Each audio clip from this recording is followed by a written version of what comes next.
Just want to say, so happy to be talking to you. Obsessed with this movie. It's Oh, so good. thank you, Um, Carly. of course. So this movie really feels like a case study about the relationship between trust and competition. Like they Mm, make this sisterhood style oath that's like, we're gonna win together or not at all, which is impossible because literally only one person can win. mm. So for you, have you ever found yourself in a situation like that? Oh, How wow. have you dealt with that within your own life? Oh, wow. Carly, right off the bat with the hardball.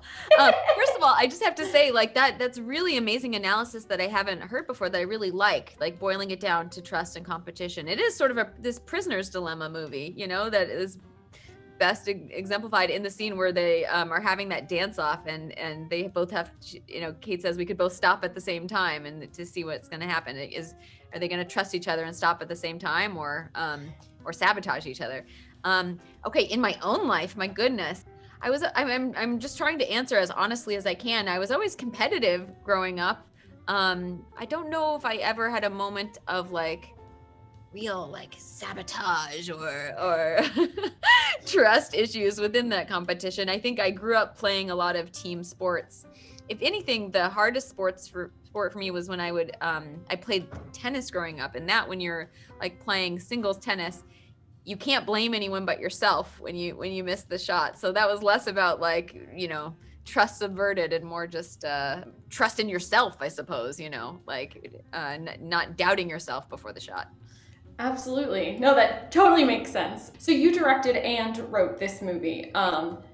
As a writer, there's always that one moment that you're like, that's it. That's the most me that's in here. Mm. What do you think is that moment for you in this movie?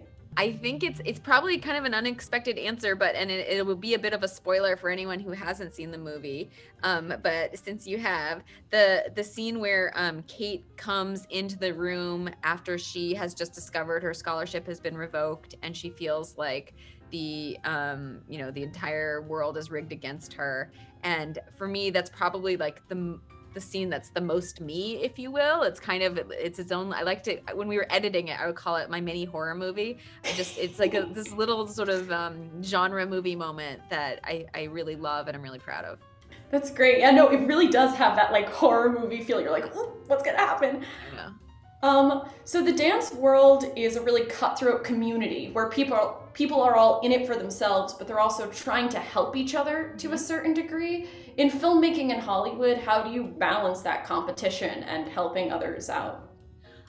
Honestly, I think in my younger days, like when I was the age of these characters, I was a little bit more competitive and always sort of comparing myself to others, or why haven't I achieved as much? And now I'm in a place where I truly genuinely feel really happy when others succeed, when especially when they're worthy, and I respect the work of others, and when my friends succeed. And I think I've come to the place of realizing you can only be the best version of who you are. You can't be somebody else's best. You can only be your best version. So yes, Hollywood is a very competitive place, but I feel like right now we're living in this moment where there are more films and series being made than ever before, and it does feel like there's a space for a lot of different types of voices. And so I try not to get into the headspace of necessarily competing with others. Instead, I'm my own biggest competitor. I always want to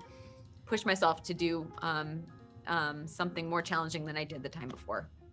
Amazing. Well, thank you so much. It was so amazing to talk to you. It was great. So nice to meet you.